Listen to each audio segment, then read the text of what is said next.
Today, we're jumping into some really interesting recent events coming out of Pattaya, Thailand.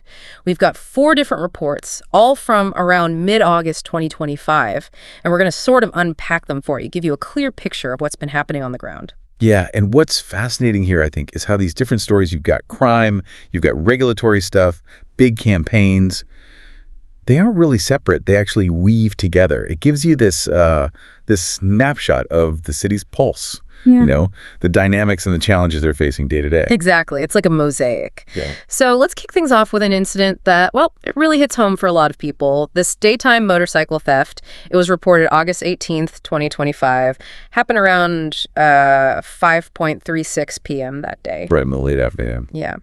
The victim, Miss Suriwan Flikan, she owns a gas shop, the Molina Gas Shop in Soy Kautalo 12. Her Honda Wave 110i motorcycle, gray and black. It was just taken right from the front of her shop. And how did it happen? Was it locked? Well, that's the thing. She's left the gate open for just a minute, popped inside to use the restroom. She was expecting a gas delivery, apparently. And this was broad daylight, people walking by. Wow. So very brazen. Incredibly, she came back out and literally saw a man just casually riding her bike away, a bike she'd only bought 2 months before. Oh, that's rough. Just 2 months. She called the police right away, but so far, nothing. No sign of the bike or the guy. They did get CCTV footage, though. Shows a young man, looks maybe 18 to 25. Okay. Black t-shirt, shorts, flip-flops, just walked in, got on the bike, and rode off. Super calm. Like he did it every day. Pretty much. Ms. Saran, she's warned people to be vigilant. She actually linked it, or thinks there's a link, to the economic downturn causing more theft. And she's obviously pleading for the authorities to find her bike and catch the guy. You know, this kind of daylight theft, it says a lot. It's not just about vulnerability. It really signals a kind of increasing boldness, maybe.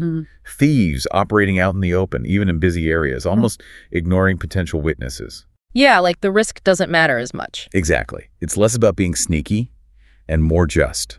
Opportunistic and bold, which makes things like CCTV less of a deterrent sometimes. And connecting it to the economy, yeah, you often do see spikes in petty opportunistic crime when times are tough. The real headache for local police, especially somewhere like Pattaya. That makes sense. The ripple effects on businesses, the changing nature of crime. But shifting gears a bit, what's really interesting is that on the same day this theft happened, the police were also focused on something much bigger picture, sorting out public transport. Ah, okay. Does that kind of large-scale regulation effort even, touch on this sort of street crime? Or are they totally different worlds? That's a really good question.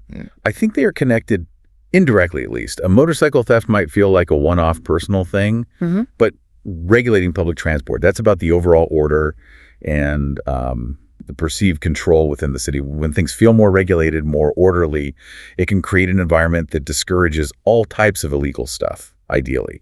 It contributes to that general sense of safety. Right, setting a tone.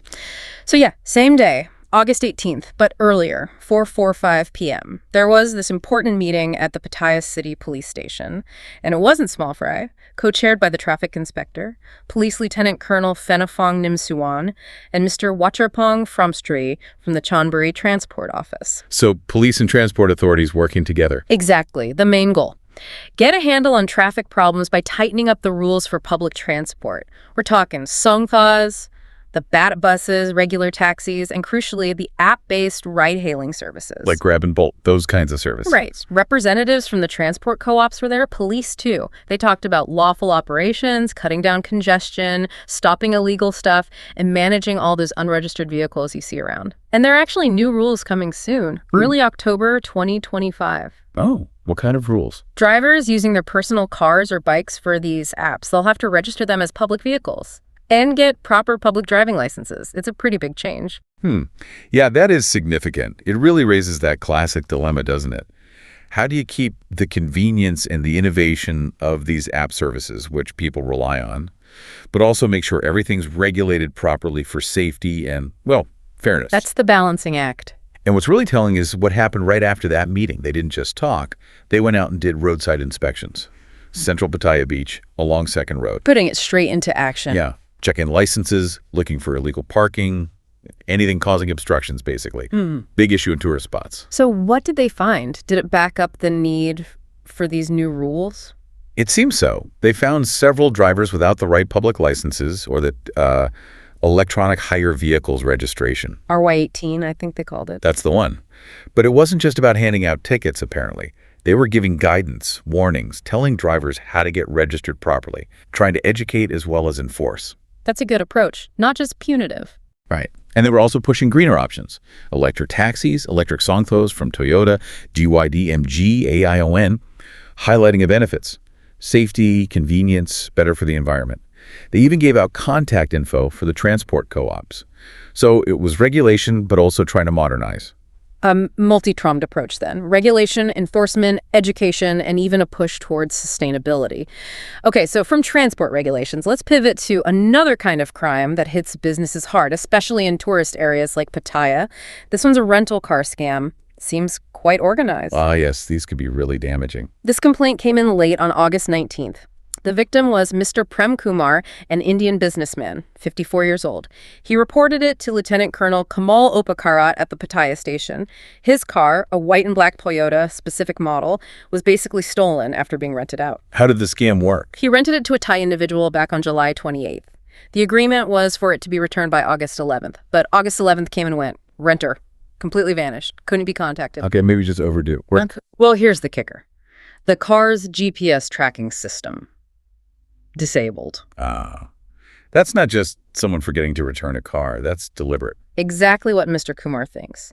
He's convinced it was professional scammers, part of an organized network. Apparently, other rental places in the area have had very similar things happen recently. Yeah, that pattern is key.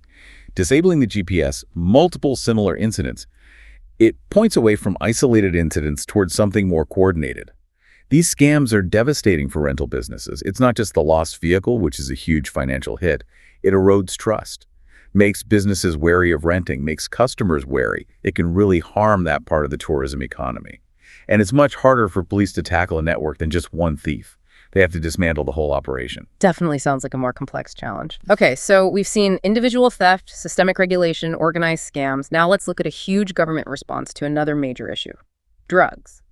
Pattaya launched a big anti-drug campaign recently, and they just discussed the results. This is the other side, proactive, large-scale enforcement. Right, moving from reacting to specific crimes to a broad preventative and enforcement strategy. So another meeting, also on August 18th, this time at City Hall in the Phapraya meeting room. This one was co-chaired by the Banglamung District Chief, Mr. Patcharapat Shratanyanan, and the mayor of Pattaya, Mr. Poramees Ngambishet. Top brass. They were reviewing the results of something called the Broken Down Banglamung Initiative.